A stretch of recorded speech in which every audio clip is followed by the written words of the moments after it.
to today's video. And in today's video, I'll be giving each party's best case scenario in 2024. Over here, I have the Democrats, so Beto O'Rourke and Andrew Yang.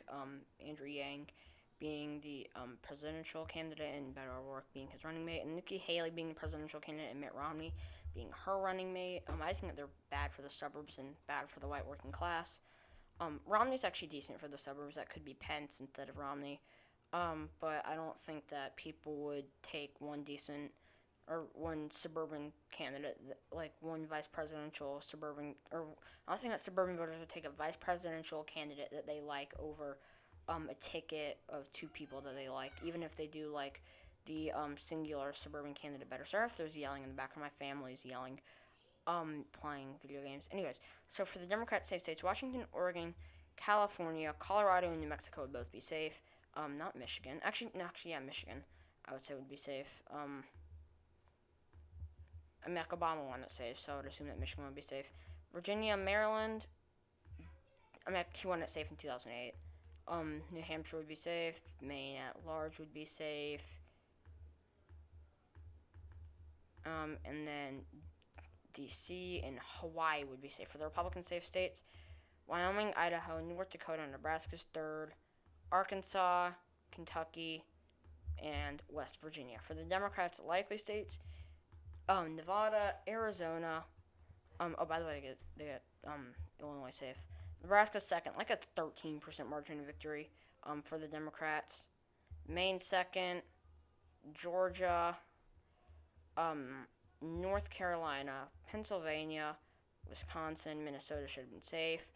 And that is it. So looking at this, these are not insane ideas. If it's a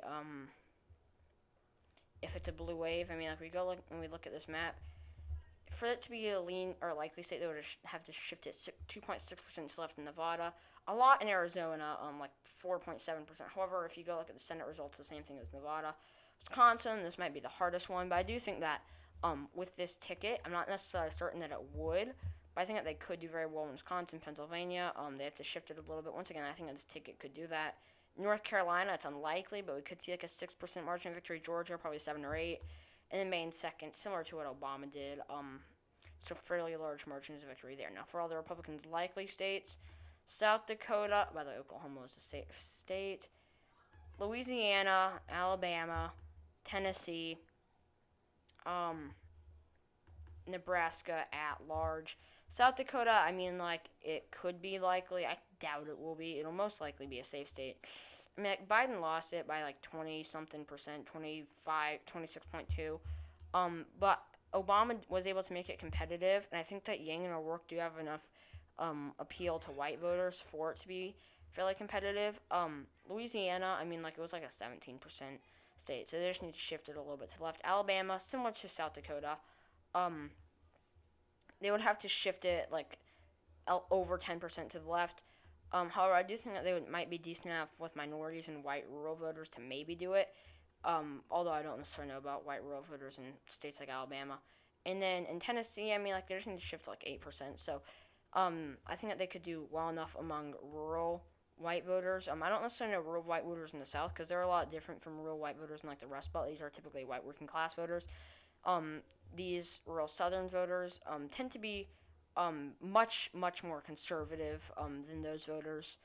But regardless, we'll give them all to them likely. For the Democrats' lean states, I'm going to say Alaska, Florida, Texas, South Carolina, Ohio, Iowa, and that's it. Alaska, for it to be lean, they would obviously have to shift it 10% to flip it, but it would have to be at least 11.1% to flip it if we're just going to do by tenths. So they could do that. Beto O'Rourke and Andrew Yang, I'm not certain that they'd be phenomenal candidates for a state like Alaska. And Nikki Haley and Mitt Romney might be better. But still, this is their best case. Texas, that's not much of a surprise. They could do that. They could win it by 1-2%. Florida, once again, not much of a surprise. They would have to do very well in Miami, and still, they would have to be able to win counties like Jefferson County, like Monroe County, like St. Lucie County.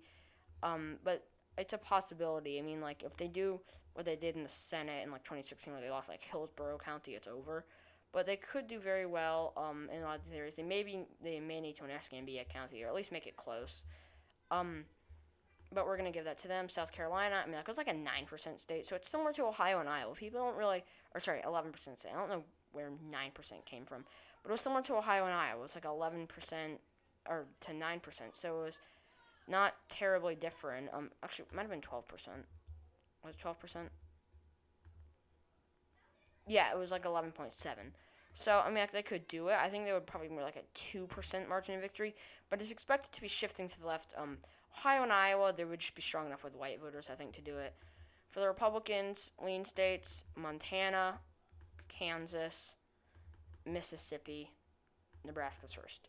Utah, I mean, like, it was like a 20% state for the for Donald Trump.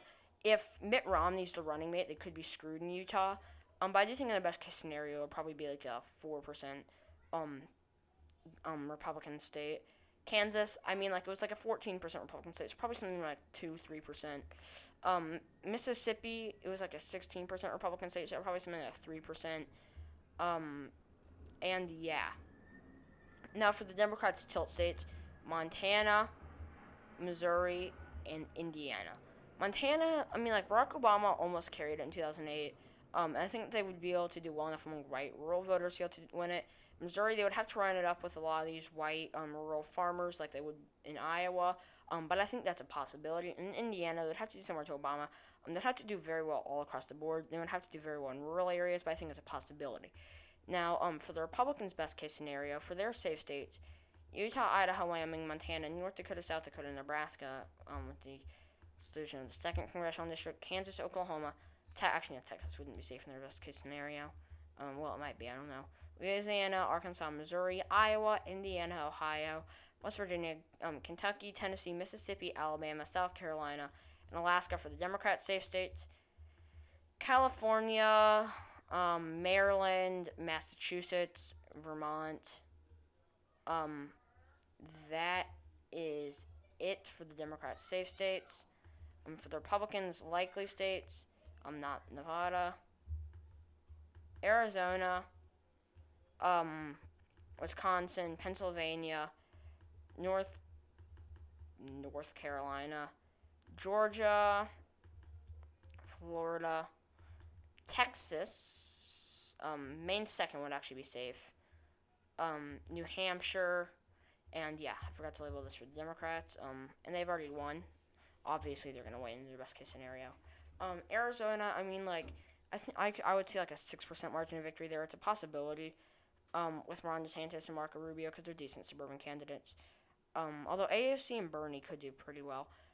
In Texas, I mean, like, this is not much of a surprise. It was a likely state this year. Best case scenario, them it's like a 13% likely state. Florida, 6%. Actually, no. With DeSantis and Marco Rubio, it's like a maybe even a safe state just because of them being from Florida.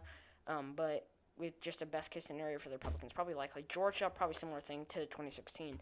North Carolina, probably like a 7-8% state. Pennsylvania and Wisconsin, probably like 6%. In New Hampshire, probably something like 6-7%. For the Democrats' likely states, Washington, Rhode Island, New York, and Hawaii. I mean, like, we look at these states, we look at Washington, it was like a 20% Democratic state, so it could be likely. New York, I mean, like, it was like a 23% state, similar thing. We look at Hawaii, it was like a 29% state, but it shifted dramatically to the left. It was previously a state similar to Maryland, where it would be like a 30-36% margin of victory, but it shifted like 5% to the right, so I'm going to give that to the Republicans likely. And then for to the Democrats likely. Now for the Republicans, lean states, Nevada, Minnesota, Michigan, Virginia, Maine at large. Nevada, I mean, like, Biden won it by 2.4%. With DeSantis and Rubio, we could see like a 2-3-4% margin of victory for the Republicans. In Minnesota, they would have to do very well, but they could maybe do well enough in the iron range to flip it and win it by like 2%. Michigan, we could see them winning by similar margins to Trump. Actually, with AOC and Bernie's a good candidate for the white working class. AOC's not really, so they might cancel each other out. And then they're two decent candidates for the white working class. So I think we would see like a 4% margin of victory. Virginia, it would have to take a lot, but I think we could see like a 3-4% margin of victory for them there as well. For the Democrats' lean states, Oregon, Illinois, Delaware, New Jersey, Connecticut, and Maine's first. By the way, likely for Nebraska second. I forgot to label that. For the Democrats, I mean, like, they barely carried Oregon by a safe margin. It was like 16.1%. So we could see it. Sorry, that was a Senate map. I have a lot of these tabs open. We could see it shifting enough to the point where it would be like a 3-4% state. Illinois, similar thing. It shifted like a lot this year, actually. If we go look at 2016, I have 2016 pulled up somewhere over here. We saw Hillary Clinton carry it by about 17%, which is not phenomenal, but it's similar margins, or didn't shift a lot, excuse me. 16.9, so it shifted by 0.1%. But it is similar margins to like what Texas was in 2012.